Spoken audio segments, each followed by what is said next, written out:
My boyfriend's ex showed up at our apartment with his baby.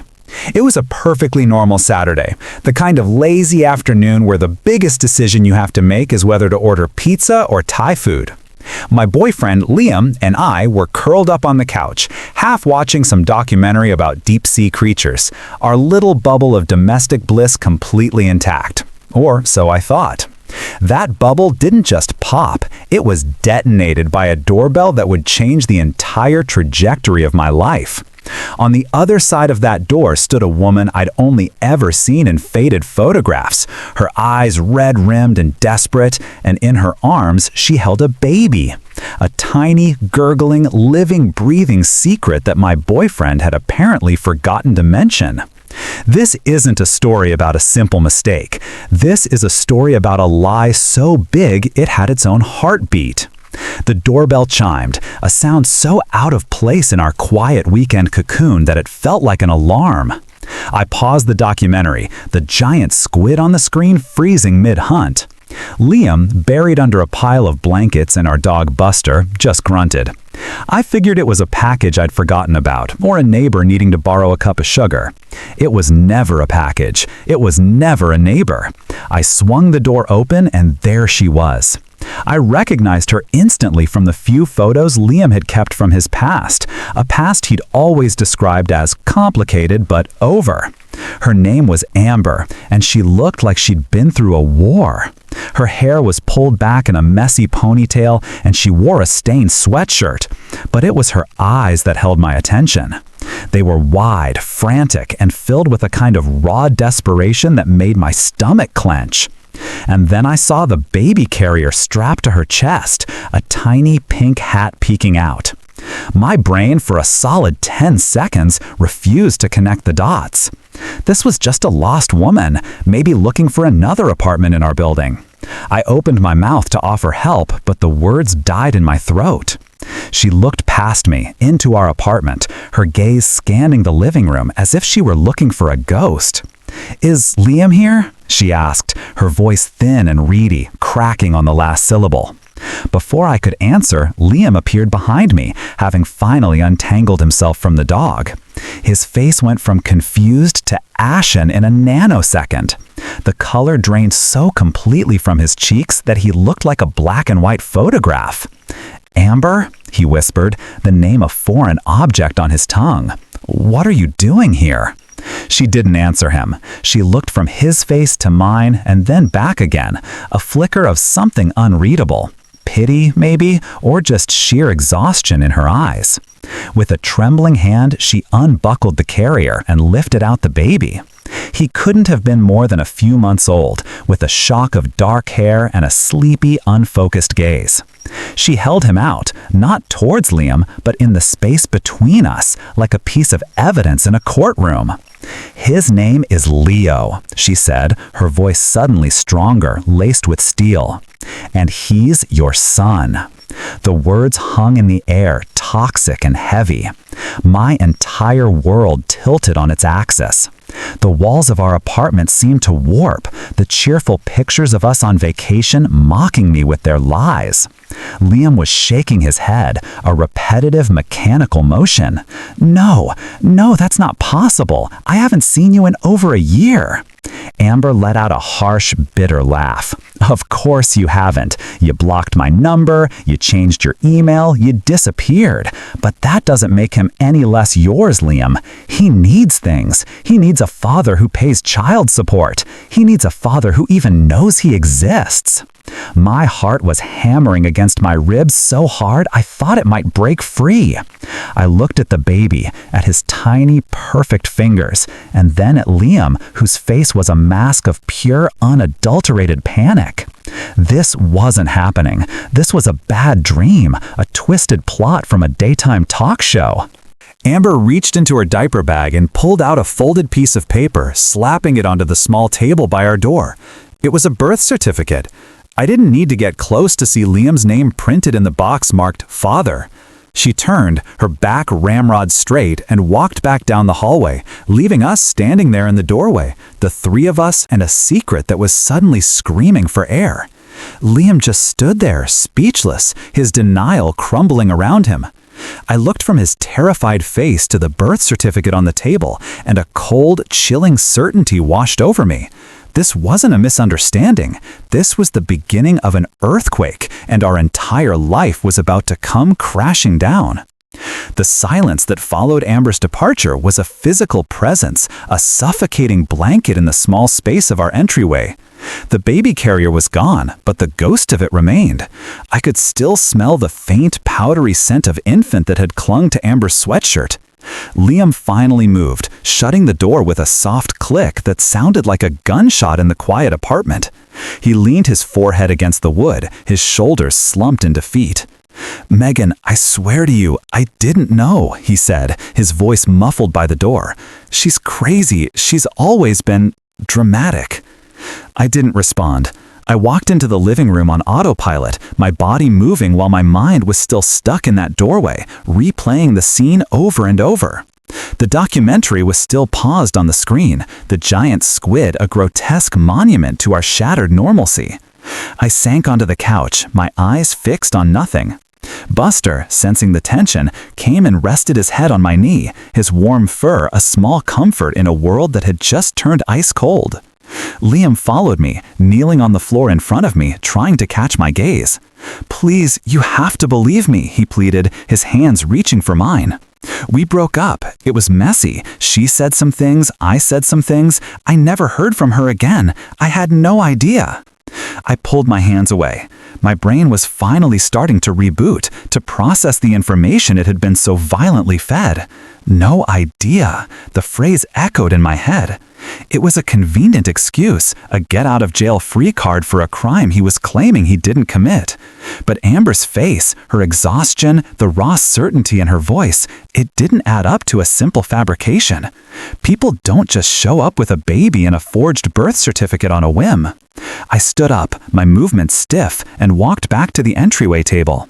I picked up the birth certificate. The paper felt flimsy, insignificant, but the words printed on it felt like they were carved in stone. Leo's full name, his date of birth, Amber's name, and Liam's, right there in black and white. I walked back into the living room and laid it on the coffee table, between us and the frozen image of the squid. "Explain this," I said, my voice flat, devoid of any emotion. I was too far into shock for anger or tears. All I had was a cold, hard need for facts. Liam picked it up, his hands shaking so badly the paper rustled. "It could be fake. People can make these," he said, but his voice lacked conviction. He was a man grasping at straws in a hurricane. "What about the timing, Liam?" I asked, my mind racing, pulling up dates and conversations from the depths of my memory. "You two broke up when? February of last year?" He nodded, his eyes still glued to the certificate. "And when is Leo's birthday?" I pointed to the date on the paper. "October." The math was simple, brutal. The timeline fit perfectly. Liam started pacing the room, running his hands through his hair, a caged animal looking for an escape. "It doesn't mean anything. We were careful. She must have, I don't know, gotten pregnant from someone else and is just trying to pin it on me because I have a good job." It was a weak, pathetic accusation, and we both knew it. I thought about the early days of our relationship, how he'd been so adamant about keeping his past separate from our present. I'd chalked it up to a desire for a clean start. Now, it felt like he was building a wall around a landmine.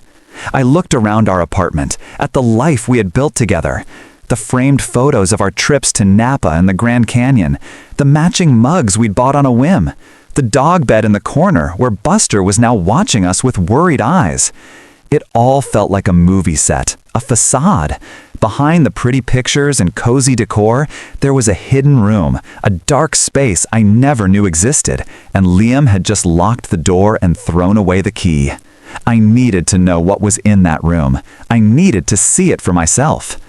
Without another word, I stood up and walked into our bedroom, heading straight for Liam's desk. His laptop was there, closed. I opened it, the screen glowing to life. He followed me, his protests rising in panic. "Megan, what are you doing? You can't! This is an invasion of privacy!" I turned to him, my eyes finally meeting his, and I let him see the cold, hard steel that had replaced the shock in my heart. You lost your right to privacy the moment you let a secret with a heartbeat into our lives, I said, my voice dangerously low. Now you're going to show me everything, or I'm going to find it myself. Liam's face crumpled. The bluster and denial evaporated, replaced by a raw, gut-wrenching fear. He knew he was cornered. He stood there, a man caught in a spotlight, his every secret about to be exposed. I didn't wait for his permission. I turned back to the laptop and started typing. His password was the same one he used for everything, a combination of our anniversary and the dog's name. The irony was so bitter it almost made me laugh. I went straight for his email, typing Amber into the search bar. The results were a graveyard of digital interactions. At first, there was nothing, just old promotional emails and work correspondence. But then I remembered what he'd said. He'd blocked her. He'd changed his email. So I searched his trash folder, and there it was, a digital Pandora's box. The first email was from Amber, sent about 10 months ago. The subject line was simple: I need to talk to you. I clicked it open. The message was short, frantic. She wrote that she'd taken a pregnancy test, that it was positive, and that she was scared. She begged him to call her, to please just talk to her. My blood ran cold. I scrolled down to Liam's reply. It wasn't a denial. It wasn't a request for more information. It was 3 sentences. This can't be happening. I'm not ready for this. Please don't contact me again. He'd sent it, and then he'd immediately deleted the entire thread and blocked her address. I felt a wave of nausea so intense I had to grip the edge of the desk.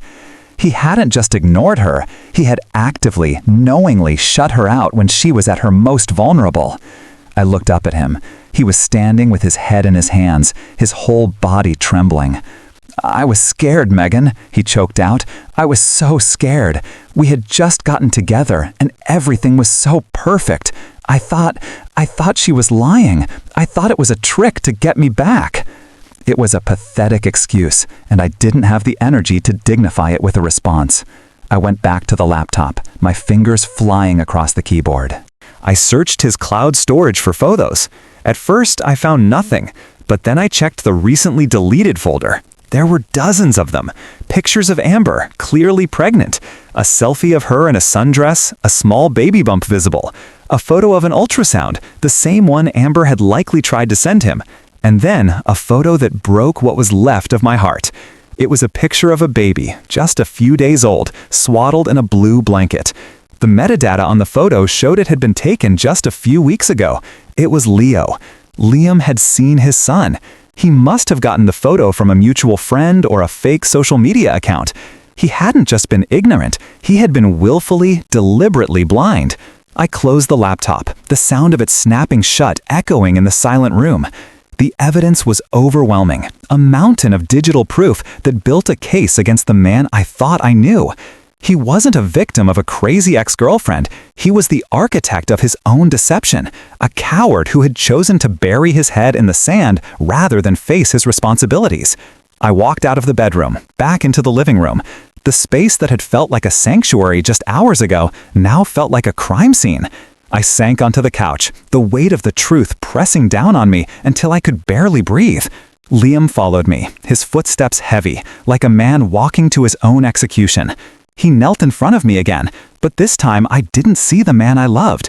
I saw a stranger, a liar, a man who could turn his back on his own child. "I'm sorry," he whispered, tears streaming down his face. "I'm so sorry." But his apologies were just words, hollow and meaningless in the face of his actions. I looked at the birth certificate, still lying on the coffee table, then at the closed laptop in the other room, and finally at the broken man at my feet. I had all the pieces of the puzzle now. I knew the what, the when, and the how. But the one question that remained, the one that would define the rest of my life, was what in the world I was supposed to do next. My phone buzzed on the end table, a jarring sound in the suffocating quiet. I picked it up without thinking. It was a text message from an unknown number. I opened it and my heart stopped. It was a picture of Amber holding baby Leo, and beneath it, 3 words that would change everything all over again. "We need to talk." The message from Amber felt like a summons. It wasn't a request, it was a command. My first instinct was to delete it, to block the number and retreat back into the shell-shocked oblivion I'd been inhabiting for the past hour. But I knew I couldn't. This was no longer just about Liam and me. There was a child involved, an innocent little boy who was at the center of a storm he hadn't created. Ignoring it wouldn't make it go away. It would just make me complicit in the lie. I showed the message to Liam. His reaction was immediate and visceral. "No, absolutely not," he said, shaking his head emphatically. "This is a trap. She's going to try to turn you against me. She's going to lie, manipulate you." His voice trailed off as he saw the look on my face. I wasn't the same person who had been curled up on the couch with him a lifetime ago. That woman was gone, replaced by someone colder, harder, someone who needed the unvarnished truth no matter how much it hurt.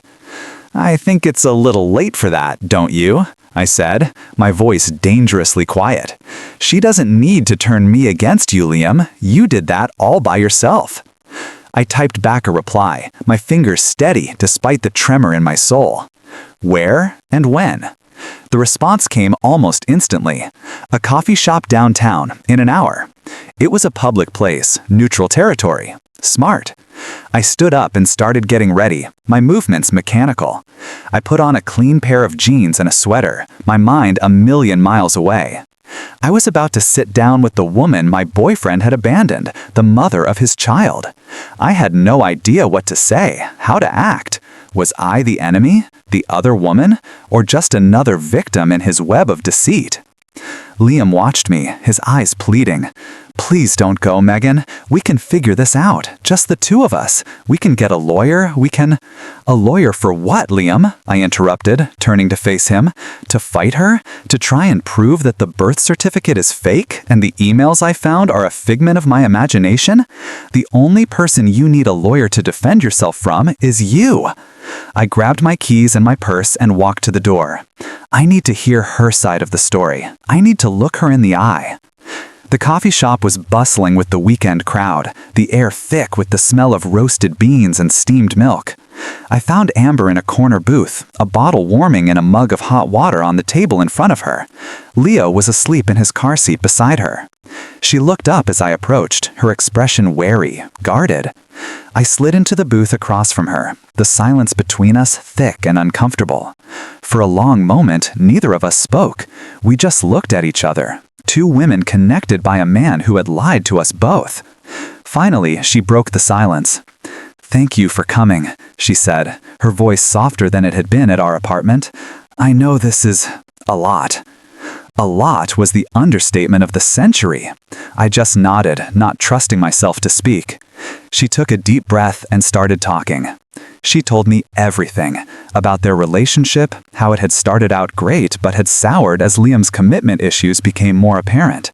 About the day she found out she was pregnant, the mix of fear and excitement she'd felt.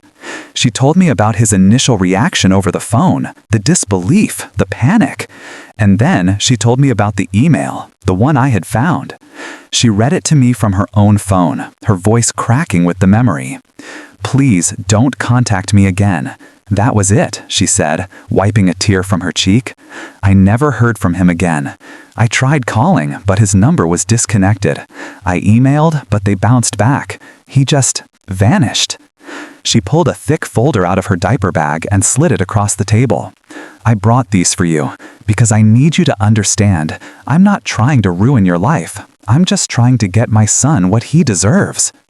I opened the folder. Inside was a meticulously organized history of her pregnancy and Leo's first few months of life. There were printouts of all the emails she'd sent to Liam, the ones that had bounced back.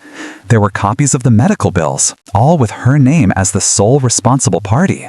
There were receipts for baby formula, clothes, a crib, and there was a stack of letters addressed to Liam that she had never been able to send.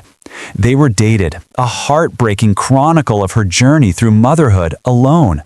One, written when she was 7 months pregnant, talked about her hopes for their son, how she wished Liam could feel him kick. Another, written a week after Leo was born, described the overwhelming love she felt for him, mixed with a profound sadness for the father who was missing out. It was a testament to her strength and a damning indictment of his cowardice. I closed the folder, my hands shaking. I looked at her, really looked at her, and I didn't see an enemy or a rival. I saw a fellow survivor. We were both just women who had loved a man who wasn't worthy of it. "I'm so sorry," I whispered, the words feeling inadequate but necessary.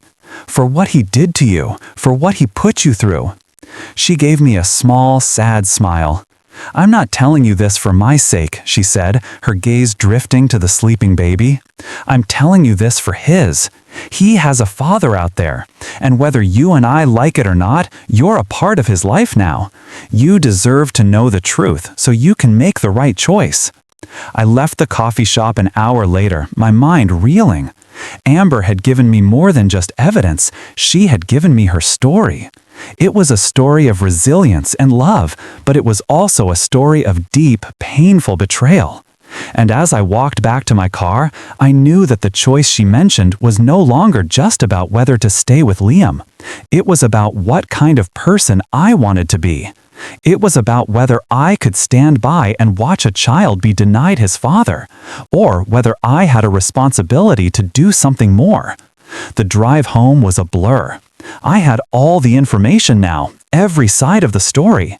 There were no more secrets, no more unanswered questions. There was only the truth in all its ugly, complicated glory. And as I walked back into our apartment, I knew that the time for processing was over. It was time for a confrontation. The apartment was exactly as I had left it, but it felt different. The air was thick with a palpable tension, a storm waiting to break. Liam was sitting on the couch, his elbows on his knees, his head in his hands. He looked up as I walked in, his face a mask of anxiety and hope. He was like a dog waiting for its master to return, not knowing if it was going to be petted or punished. I didn't say a word. I just walked over to the coffee table and placed the folder Amber had given me down next to the birth certificate. The two pieces of evidence sat there, a silent testament to his double life. He looked at the folder, his brow furrowed in confusion. "What's that?" he asked, his voice barely a whisper. "It's her story, Liam," I said, my voice devoid of any emotion. I was past the point of anger, past the point of tears. I was operating on a plane of pure, cold clarity. It's the story of how you left her to raise your child alone. It's the story of her medical bills and her sleepless nights. It's the story of a little boy who has a father who doesn't even know his favorite brand of formula. I opened the folder and pulled out one of the letters, the one she had written after Leo was born. I didn't read it to him, I just slid it across the table. "Read it," I commanded. "Read all of them. I want you to see what you did. I want you to feel the weight of every word you forced her to write to a ghost." He hesitated, his hand hovering over the paper. "Megan, please." "Read it," I repeated, my voice like steel. He finally picked it up, his eyes scanning the page. As he read, I watched his face. I saw the flicker of recognition, the dawning horror, the wave of shame that washed over him. He read the first letter, then the second, then the third.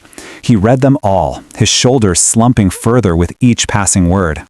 He read the printouts of the bounced emails, the copies of the bills. He was a man being forced to confront his own reflection in a shattered mirror, and he didn't like what he saw. When he was finished, he looked up at me, his eyes filled with a despair so deep it was almost fathomless. I didn't know," he stammered, but the excuse was hollow, even to his own ears. "You didn't know because you didn't want to know," I shot back, the carefully constructed wall around my emotions finally cracking. "You chose ignorance because it was easier than being a man. You let her go through hell because you were scared. How dare you? How dare you stand there and pretend you're the victim in all of this?" The dam broke. All the hurt, the betrayal, the anger I had been suppressing for hours came flooding out. I wasn't just yelling at him for abandoning Amber. I was yelling at him for lying to me, for making a fool out of me, for building our entire relationship on a foundation of sand. "I trusted you," I screamed, the tears I'd been holding back finally streaming down my face. "I built a life with you. I was planning a future with you. And the whole time you were hiding this? This isn't a small lie, Liam. This isn't forgetting to take out the trash. This is a fundamental, catastrophic failure of character. Who are you? Who is the man I've been sharing my bed with?" He was crying now too, big, racking sobs that shook his entire body. He slid off the couch and onto the floor, crawling towards me on his hands and knees. "I'm sorry," he wept, his voice a broken, pathetic mess. "I'm so sorry, Megan. I was a coward. I was a selfish, stupid coward. I thought if I just ignored it, it would go away. I never meant to hurt you. I love you. Please, you have to believe me. I love you." He reached for my hand, his fingers closing around my wrist. But his touch, which had once brought me so much comfort, now felt like a brand. I snatched my hand away as if I'd been burned. I looked down at him, at the man I had loved so completely, and I felt nothing. No pity, no love, no anger, just a vast, empty void.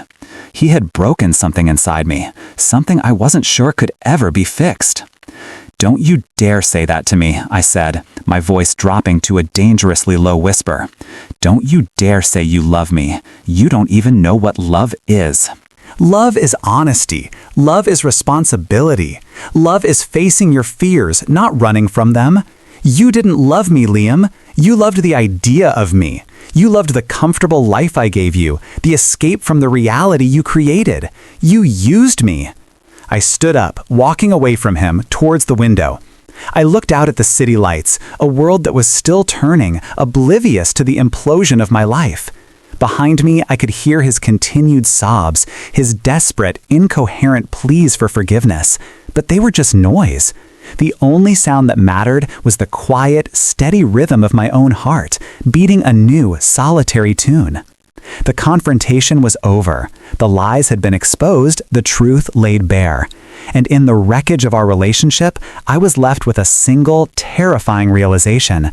I was completely, utterly alone, and I had to decide what to do next.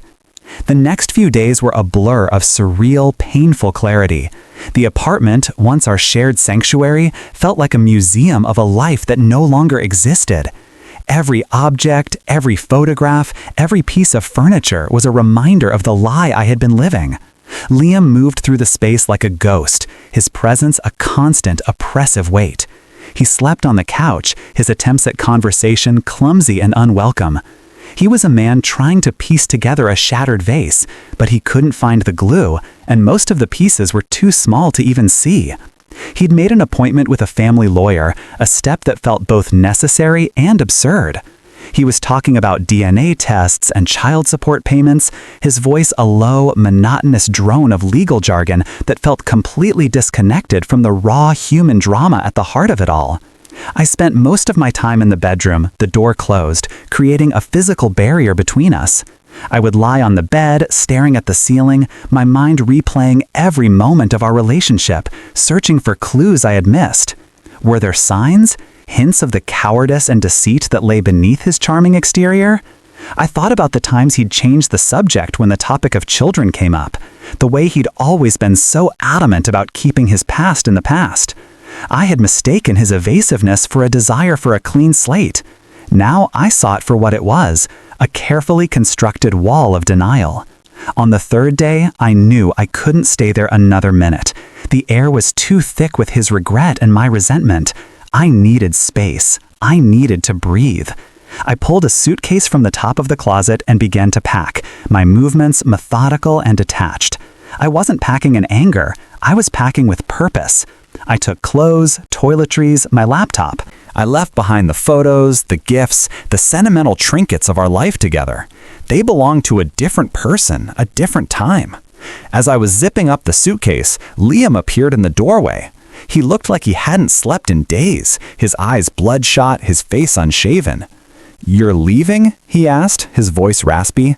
"I need some time," I said, not looking at him. "I need to think." "Where will you go?" "To a friend's." It was a lie. I had no idea where I was going. A hotel, maybe? Or just a long drive. The destination didn't matter, only the journey. He took a step into the room, his hands held up in a gesture of surrender. "Please, Megan, don't go. We can fix this. We can go to counseling. I'll do anything, anything." I finally turned to look at him. I saw the desperation in his eyes, the genuine remorse. But I also saw the selfishness. He wasn't just sorry for what he had done to Amber and Leo. He was sorry for getting caught. He was sorry for losing me. "You can't fix this, Liam," I said, my voice soft but firm. "This isn't a crack in the wall that can be patched up. This is a fundamental flaw in the foundation. You didn't just lie to me, you lied to yourself. And until you figure out why you did that, you're never going to be the man I thought you were, or the man that little boy needs." I picked up my suitcase and walked towards the door. He didn't try to stop me. He just stood there, a defeated silhouette in the doorway of the room we had once shared. I walked out of the bedroom, through the living room, and to the front door. I paused, my hand on the knob, and took one last look around. I saw Buster, curled up on his bed, his head cocked to the side, his eyes full of a canine confusion that mirrored my own. I saw the coffee table, now clear of the evidence that had torn our world apart. I saw the couch where Liam was now sitting, his head in his hands. It was a picture of complete and utter devastation. And in that moment, I felt a flicker of something other than anger and hurt. It was a strange, unexpected feeling of pity. Not for him, but for all of us. For the three adults caught in this tangled web of deceit, and most of all, for the innocent child at the center of it all. I opened the door and stepped out into the hallway, pulling it shut behind me. The click of the latch was the final, definitive sound of an era ending. I was no longer Liam's girlfriend. I was no longer a part of a couple. I was just me. And as I stood there in the quiet hallway, suitcase in hand, I had no idea what the future held. But for the first time in days, I felt a small glimmer of something that felt a lot like freedom. The path ahead was uncertain, shrouded in a thick fog of grief and confusion. But it was my path to walk, and I was finally ready to take the first step. 3 weeks passed in a strange, liminal state. I found a small, furnished sublet in a different part of the city, a neutral space that didn't hold any memories. I threw myself into my work, using the familiar rhythm of my job as an anchor in the turbulent sea of my new reality. Liam and I communicated only through text, our conversations limited to the logistics of our separation. He was handling the legal side of things, he said. He'd met with Amber, with their lawyers present. He'd seen Leo. The DNA test results had come back, and, as we all knew they would, he was the father. He sent me a picture of the results once, a sterile document with a bold 99.9% probability. It felt like both an ending and a beginning. He told me he was trying, that he was going to be a father to Leo, that he was setting up a trust fund and arranging a visitation schedule. He wanted me to know he was stepping up. I appreciated the information, but it didn't change anything. The trust was gone, vaporized by his lies. One evening, my phone buzzed. It was a text from Liam. "Can we talk? In person, please?" I hesitated. A part of me wanted to keep the distance, to remain safely ensconced in my new, solitary life. But another part of me, the part that was still tethered to him by the fragile threads of our shared history, knew I owed him this one last conversation. We met at a park, a wide open space that felt safer than a coffee shop or a restaurant. He was already there, sitting on a bench, tossing breadcrumbs to a flock of pigeons. He looked better than the last time I'd seen him. He'd shaved, his hair was neat, and he was wearing a clean shirt. But his eyes still held a deep, lingering sadness. I sat down on the far end of the bench, leaving a careful space between us. "Thank you," he said, his voice quiet. "How are you?" "I'm okay," I said. It was a half-truth. I was surviving. "How are you? How is everything?" He let out a long, slow breath. "It's hard. It's really, really hard. Seeing Amber, holding Leo, it's like a different world. A world I created and then abandoned." He told me about his first visit with his son, how Leo had cried, how Amber had been stoic and watchful, how he had felt like an awkward, clumsy giant, a stranger in his own child's life. He wasn't trying to make me feel sorry for him, he was just stating the facts of his new reality. "I'm not here to ask you to take me back," he said, turning to look at me, his gaze direct and unwavering. "I know I don't deserve that. I know I broke something that can't be fixed. I needed to tell you how sorry I am. Not just for what I did, but for who I was. I was a coward, Megan, and I hurt you in a way I can never make up for." He paused, his eyes searching mine. "But I'm not going to be that man anymore." Seeing Leo, holding him, it changed something in me. It broke me, but in a good way. It made me realize what's important. And I'm going to spend the rest of my life trying to be a father he can be proud of. And a man, well, a man who can at least be proud of himself. I listened to him, my heart a strange mix of emotions. There was no more anger, no more betrayal. There was just a quiet, profound sadness for the path that had led us here. I saw a flicker of the man I had fallen in love with, not the charming, carefree guy, but the decent, good-hearted person I had always believed was lurking underneath the surface, the person he was finally, painfully starting to become. "I'm glad, Liam," I said, and I meant it. I really am. Leo deserves that, and you deserve a chance to be that person. We sat in silence for a while, watching the pigeons peck at the crumbs. The sun was setting, casting a golden glow over the park. It was a peaceful, almost beautiful moment, a quiet coda to the chaotic symphony of our lives. "What about us?" he asked, his voice barely a whisper. I looked at him, at the man who had been my whole world, and I knew the answer. It wasn't a simple yes or no. It was something more complicated, more nuanced. "I don't know," I said honestly. "I don't know if there is an us anymore. But I know that I don't hate you, and I know that I want you to be a good father. And maybe that's enough for now." I stood up to leave. He didn't try to stop me. He just nodded, a small, sad smile on his face. As I walked away, I felt a sense of closure.